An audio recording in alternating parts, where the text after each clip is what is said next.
Welcome back to the Saltlick Worldwide podcast. Today, we're diving into a hot debate, South Africa versus U.S. taxidermy for your safari trophies. Which is better and which is more economical? Think you'll save big by shipping your trophies home? Think again. Or maybe not. We're here to explore the real costs and benefits with none other than Doug Cockcroft, the owner of Splitting Image Taxidermy. Stay tuned because the answer might surprise you. You won't want to miss this.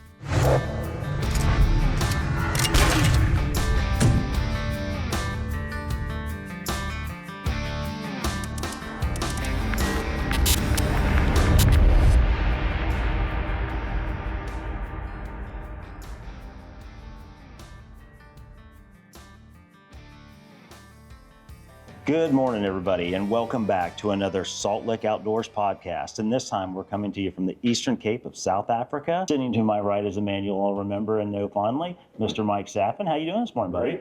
Great. Glad to be here. Beautiful place. We got to take a tour this morning, and it's amazing for sure. Yeah. So, and then our special guest for this episode is none other than Mr. Doug Cockcroft with Splitting Image Taxidermy, who we've had the pleasure of doing business with for nearly the last decade. It's been a while. And Doug was nice enough to invite us over while we're here on safari. We wanted to sit down with Doug, and I know, Doug, you and I have talked a lot, and you're as passionate about conservation as I am. Yes, sir. And I thought it would be a great opportunity for us just to sit down, come together, let's butt our heads together and see if we can fix the world's problems in one podcast. It's going to be fantastic. We're going to fix every single problem, and we're going to create some new ones. I like creating problems. So we're not going to beat around the bush. We're just going to jump right into it. 100%. And I'm going to kind of start with Splitting Image first, before we get into some of this other stuff. And this is something that comes up all the time. We get lots of comments. People reach out to us with questions. I'm a big proponent of using a taxidermist from South Africa for South African trophies. A lot of people don't see it that way. They still have this thought that it's cheaper to dip and pack and bring everything back, and that the quality is going to be better if you do that. Just dive into there and kind of give me your 2 cents worth and maybe dispel some of that. Everybody thinks it's cheaper if they dip and pack. It's not true. Look, the reality is that the industry that we're in is based on relationships, right? And I fully understand that a hunter that comes out to South Africa may have a tremendous relationship with a local taxidermist. You've got something in common. You shoot the breeze about the hunt, and you become friends with the companies that you associate with. So I can understand when a hunter comes to South Africa that they'd like to send work back to a familiar taxidermist. I get it. Financially, very rarely does it make sense to send raw work back to the States, get it mounted in the States, and it coming out less expensive than doing it in South Africa. There will always be someone who's cheaper. And I hate that word cheap, but it's a fact. There's always going to be someone who's cheaper. So you need to compare apples with apples.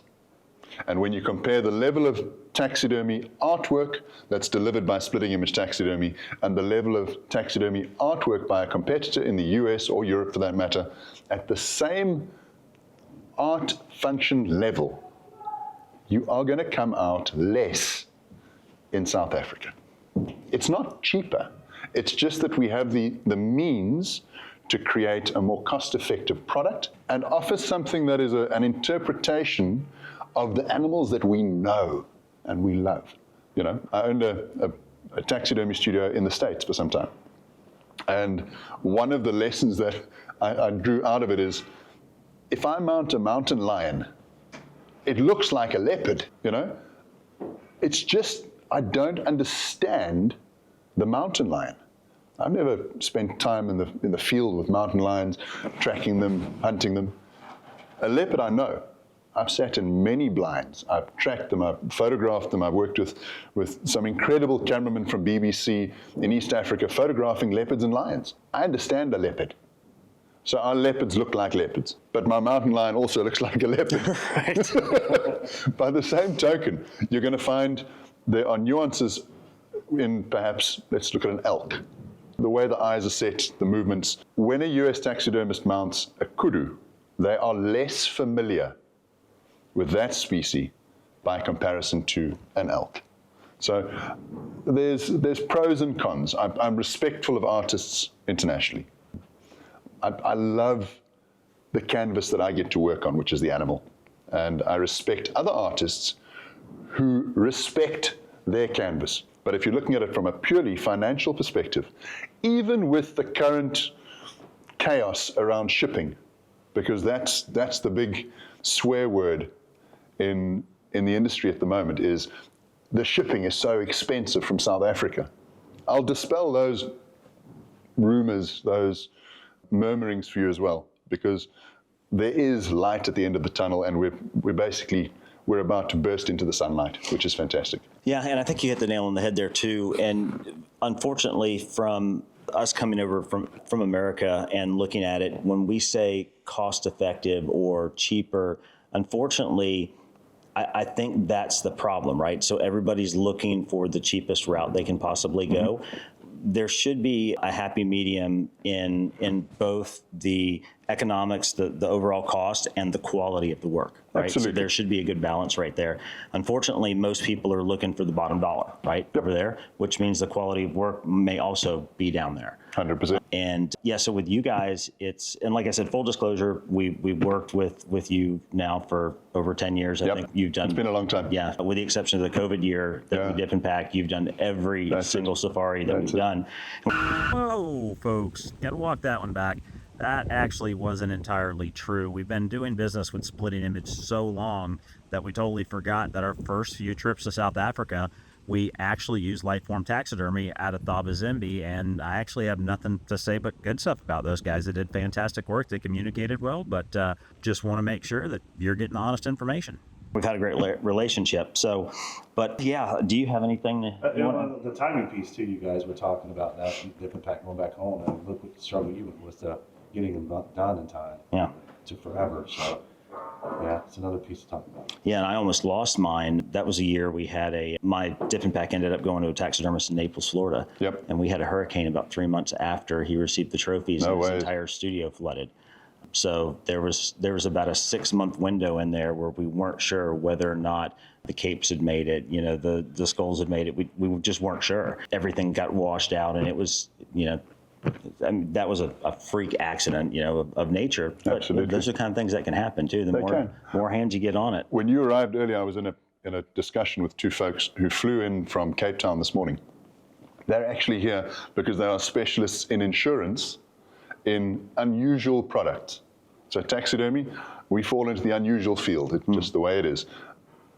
So from a business side, we do try and cover for those acts of God that you can't necessarily plan for. That's another big thing with Africa. We have to plan for things that are not documented. The odd things that can happen, they're going to happen in Africa. Eventually. It's going to happen, I guarantee you. So supporting the industry in South Africa means that we're able to ring fence and protect the client's investment literally from the day that you leave your safari until you get your trophies back and you're able to present them on the wall. We have a business-minded art studio. So yeah, on the insurance side of things, losing trophies, it's not just about the physical animal, it's about the full experience. The memories. It's the memories, it's the people, it's the food, it's all of that comes together in the taxidermy piece that we have the privilege of creating. Well, and I think that's good to point out too, that it's not the harvesting of the animal is microseconds compared to the stories that you've made, whether it's in campus with your PHs, it's with your trackers, it's with your outfitters, it's relationships that you've built with your taxidermists and all these other people that you've touched along the way. And so that springbuck, for example, it tells a story. And unfortunately, when something happens, you can't replace that story. That's the thing. And unfortunately, and things do happen, and it's life. Right? It's not always pretty. Sometimes it sucks, but we just kind of dog down. But all right, so I gave you the softball for the first one. So